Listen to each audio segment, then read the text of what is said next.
বন্ধুরা দেখো, খেতে তো বসে পড়েছি।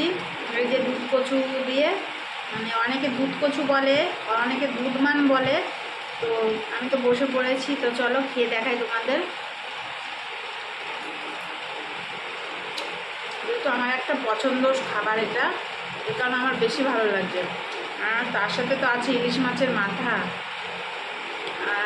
কি বলবো, একটু কেজি ইলিশ মাছের মাথা নিলাম, তার সাথে চলো আরেকটা খাবার রান্না করেছি, সেটা খেয়ে তোমাদের একটু দেখাই, ঠিক আছে?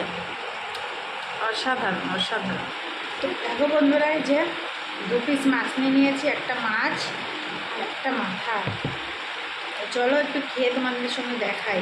এরকম একটু ভাত নেব, এরকম একটু মাছ নেব, নেওয়ার পরে অসাধারণ অসাধারণ, কোনো কথা হবে না। তো চলো, যদি খেতে চাও তাহলে ঝটপট করে চলে এসো, কমেন্ট বক্সে জানাও ঝটপট করে। তো চলো, বাই বাই, টাটা।